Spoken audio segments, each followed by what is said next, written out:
अस्सलाम वालेकुम व्यूअर्स, कैसे हैं आप सब लोग। मैं हूं मोहम्मद हारिस और आप देखें मेरा यूट्यूब और फेसबुक चैनल आम आदमी खास बात। आज की वीडियो बहुत ही इंपॉर्टेंट होने जा रही है, क्योंकि आज की वीडियो में मैं आपको बताने जा रहा हूं वो एहतियाती तदाबीर जो आपने इख्तियार करनी है किसी भी प्रॉपर्टी को ख़रीदने से पहले। क्योंकि प्रॉपर्टी ख़रीदना एक मुश्किल मसला होता है। लोग इसमें कभी काफ़ी जल्दी का शिकार हो जाते हैं, जल्दबाजी से काम लेते हैं और बाद में नुकसान उठाते हैं। लेकिन आज मैं आपके लिए चंद ऐसे पॉइंट्स लेकर आया हूँ, अगर आप उनको फॉलो करेंगे, अगर आप उनको ज़हन नशीन करके रख लेंगे और जब आपने प्रॉपर्टी ख़रीदनी है तो आप धोखे से बच सकते हैं, आप जालसाजी से बच सकते हैं, आप किसी भी बड़े फ्रॉड से बच सकते हैं। आपका जो मेहनत से कमाया हुआ पैसा है वो सेफ रह सकता है इन पॉइंट्स को अगर आप मद्देनज़र रखेंगे। तो वो कौन से ऐसे पॉइंट्स हैं, तो उनकी तरफ चलते हैं। नंबर 1 पर आपने जब भी प्रॉपर्टी ख़रीदनी है, आपने डायरेक्ट ओनर से प्रॉपर्टी ख़रीदनी है, यानी कि जो ओनर है, जो मालिक है उस ज़मीन का या घर का, जो भी प्रॉपर्टी है उसका ओनर आपके सामने होना चाहिए, उससे आपने बात करनी है। कई दफ़ा ऐसे होता है कि कोई अननोन पर्सन होता है जो जिसका प्रॉपर्टी से कोई लेना देना नहीं होता और वो बीच में आकर बैठ जाता है और कहता है जी मालिक के बारे में, कहता है कि मालिक मेरा कज़न है या आउट ऑफ सिटी है, इस तरह की बातें करते हैं। तो इन चीज़ों से आपने अवॉइड करना है, आपने डायरेक्ट मालिक से डील करनी है। नंबर 2 पर आ जाएँ तो नंबर 2 पर जो प्लॉट मार्केट रेट पर मिल रहा है आपने उसकी जो है डील फाइनल करनी है।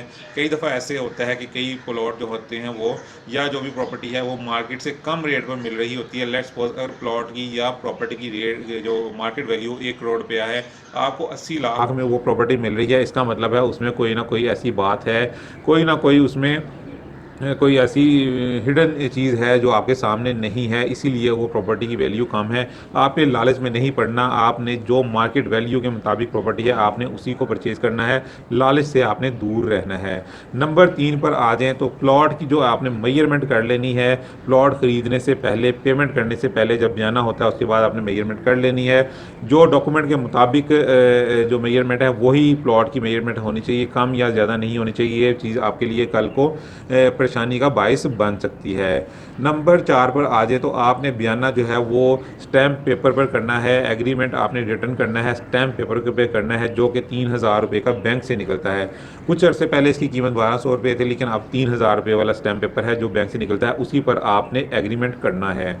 नंबर 5 पर आ जाए तो एग्रीमेंट जब आपने करना है आपने उस पर अपने तो साइन अंगूठा आपने करना ही है, लेकिन आपने अपनी तरफ से 2 गवाहान जो आपकी साइड से हों, जिनको आप अच्छी तरह जानते हों, जो कल को अगर कोई इशू हो जाए तो वो आपकी साइड ले सकें, आपके जाके अदालत में बयान दे सकें, जिनको आपको ढूंढना ना पड़े। इस तरह के 2 गवाहान आपकी साइड से होने चाहिए, जिनके वहाँ पर साइन और अंगूठा होना चाहिए। साथ उनके जो CNC नंबर है वो मेंशन होना चाहिए और साथ मोबाइल नंबर मेंशन होना चाहिए। ये ऐसा ना हो कि जी आप इस चक्कर में पड़ जाएँ कि जो बेचने वाला है उसकी तरफ से एक गवाह हो जाए, एक आपकी तरफ से हो जाए। आपने 2 गवाहान जो है अपनी तरफ से मस्ट रखने हैं, यानी कि उनको उनके साइन और अंगूठा लाजमी करवाना है। नंबर 5 पर आ जाए तो आपने जब पेमेंट करनी है वो आपने कैश पेमेंट नहीं करनी, उसको आपने अवॉइड करना है। आपने थ्रू बैंक जो पेमेंट करनी है वो बैंक ड्राफ्ट के थ्रू भी हो सकती है, ऑनलाइन पेमेंट भी हो सकती है। जब आप बैंक के थ्रू पेमेंट करते हैं तो एक प्रूफ आ जाता है, रिकॉर्ड पर बात आ जाती है कि आपने इस बंदे को इतने पैसे जो है वो दिए हैं और इस मद में दिए हैं। कैश का जो है वो कोई भी रिकॉर्ड नहीं होता, कल को कोई बंदा मुकर सकता है कि आपने पेमेंट नहीं की या कम की है, या आपने डिले कर दिया है, लेकिन उसमें डेट और पेमेंट के साथ आपका सेव हो जाएगा रिकॉर्ड बैंक के थ्रू अगर आप पेमेंट करेंगे। नंबर 6 पर आ जाए तो आपने वो प्रॉपर्टी परचेज़ करनी है जो फिज़िकली मौजूद हो सामने, आपने फ़ाइल परचेज़ नहीं करनी। फ़ाइल के चक्कर में बहुत ज़्यादा जो है वो धोखा सामने आ रहा है, बहुत ज़्यादा फ्रॉड किया जा रहा है इस मद में। वही प्रॉपर्टी आपने परचेज़ करनी है जो फिज़िकली आपके सामने हो। लेट्स सपोज़ अगर प्लॉट है तो आप उसको फिज़िकली देख सकते हो, आप उस रोड पर जाके, उस सड़क पर जाके प्लॉट का मुआयना कर सकते हैं। आपने वो प्लॉट, वो वाली प्रॉपर्टी परचेज़ करनी है। नंबर 7 पर आ जाए तो वो है आपने वो वाली प्लॉट, वो वाली प्रॉपर्टी परचेज़ करनी है जिस पर मालिक का कब्ज़ा खुद हो।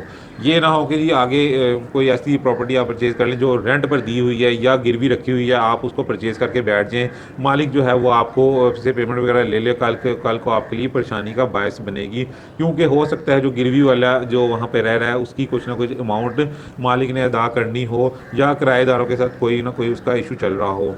नंबर 8 पर आ जाए तो आपने स्टे वाली प्रॉपर्टी जो है परचेज़ नहीं करनी। ऐसी प्रॉपर्टी जो आपने हरगिज़ परचेज़ नहीं करना।